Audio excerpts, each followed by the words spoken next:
తెలంగాణలో ఏళ్లుగా గంపెడాశలతో ఎదురు చూస్తున్న పేదల కల తీరబోతోంది.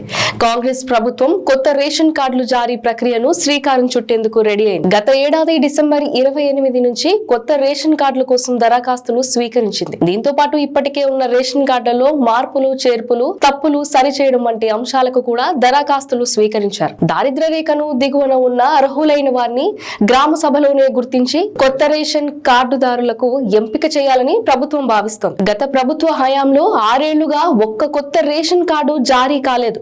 ఉన్న కార్డులో పేర్లు నమోదు కూడా అవకాశం లేకుండా పోయింది. దరఖాస్తు చేసుకున్న వారికి ఎదురు చూపులే మిగిలాయి. రేషన్ కోసమే కాకుండా ఆరోగ్యశ్రీ వంటి సేవలకు రేషన్ కార్డులు తప్పనిసరి అయ్యాయి. కొత్తగా రేషన్ కార్డులను జారీ చేయకపోవడంతో లక్షలాది మంది పేదలు ఆయా సేవలు అందుకోలేకపోతున్నారు. కాంగ్రెస్ ప్రభుత్వం ఆరోగ్యశ్రీ కింద పరిమితిని 10 లక్షలకు పెంచింది. అర్హులైన పేద ప్రజలకు రేషన్ కార్డులు లేక ఉన్న వాటిలో పేర్లు నమోదుకు అవకాశం దక్కక లక్షలాది మంది పేదలు ఆరోగ్యశ్రీ పథకాన్ని వినియోగించుకోలేకపోతున్నారు. ఒక్కో జిల్లా నుంచి కొత్త రేషన్ కార్డుల కోసం ఇప్పటికే సుమారు 50,000 దరఖాస్తులు పెండింగ్ లో ఉన్నాయి. దీంతో పాటు ఆహార భద్రత కార్డుల్లో పిల్లల పేర్లు నమోదు కోసం ఆయా జిల్లాలో 60,000 నుంచి 90,000 వరకు దరఖాస్తులు పెండింగ్ లో ఉన్నాయి. ఈ లెక్కన రాష్ట్ర వ్యాప్తంగా మరో 9 లక్షల వరకు రేషన్ కార్డులు దరఖాస్తులు పెండింగ్ లో ఉన్నట్లు తెలుస్తోంది. దీంతో అర్హులైన అందరికీ వైట్ రేషన్ కార్డుల జారీకి కాంగ్రెస్ సర్కార్ కసరత్తులు మొదలుపెట్టింది.